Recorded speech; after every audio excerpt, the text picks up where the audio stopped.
അപ്പോൾ മോണം സീരീസിനകത്ത് മൂന്നാമത്തെ പായസം പഴം ചക്കപ്രഥമൻ. ആദ്യം നമുക്ക് പഴം ഒന്ന് സ്റ്റീം ചെയ്തെടുക്കാം. സ്റ്റീം ആയതിനു ശേഷം തണുപ്പിച്ചിട്ട് ഒന്ന് പേസ്റ്റാക്കി എടുക്കാം. അതേപോലെ തന്നെ ചക്കയും നമ്മൾ പേസ്റ്റ് ചെയ്താണ് എടുക്കാൻ പോകുന്നത്. പഴമും ചക്കയും പേസ്റ്റ് ചെയ്ത് വെച്ചിട്ടുണ്ട്. ഇനി ശർക്കര ഒന്ന് ഉരുക്കിയെടുക്കാം. ലേശം വെള്ളം ഒഴിച്ച് നമുക്കൊന്ന് മെൽറ്റ് ചെയ്തിട്ട് അതൊന്ന് സ്ട്രെയിൻ ചെയ്യണം ഉരുളിക്കകത്ത്. സ്ട്രെയിൻ ചെയ്തതിന് ശേഷം നമുക്ക് അരച്ച് വെച്ചിരിക്കുന്ന ചക്കയും വേവിച്ച് അരച്ച് വെച്ചിരിക്കുന്ന നമ്മുടെ പഴം കൂടി ഇട്ട് കൊടുത്തിട്ട് നമുക്കൊന്നിപ്പം കുക്ക് ചെയ്യാൻ തുടങ്ങാം. ഒരു സ്ലോ ടു മീഡിയം ഹീറ്റിൽ കുക്ക് ചെയ്യാൻ തുടങ്ങണം.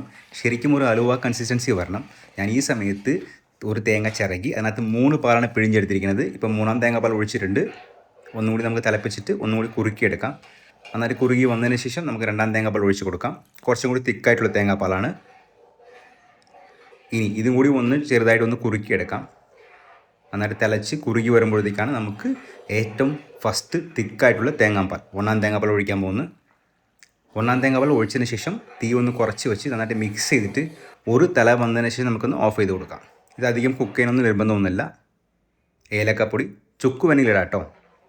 പായസം റെഡിയായിട്ടുണ്ട്. ഇതിനെ താളിപ്പിടാൻ വേണ്ടി നമുക്ക് നെയ്യ്, ചെറുതായി അരിഞ്ഞു വെച്ചിരിക്കുന്ന തേങ്ങാക്കൊത്ത് ജസ്റ്റ് ഒന്ന് ചുമന്ന് വരണം. എന്നിട്ട് വേണം ഇതിനകത്ത് നമുക്ക് കറുത്ത എല്ലിട്ട് കൊടുക്കാം. ഇനി നമ്മുടെ പായസത്തിൻ്റെ മുകളിൽ ഒഴിച്ചു കൊടുക്കാം. അത്രേ ഉള്ളൂ, ഒരു കിടിലൻ പഴം ചക്കപ്രഥമൻ റെഡിയാണ്. ഈ പായസ റെസിപ്പി എന്താണെന്ന് ട്രൈ ചെയ്യുന്നത്. പിന്നെ ഞാൻ എപ്പോഴും പറഞ്ഞത് തന്നെയാണ്, everybody can cook and everybody has to cook.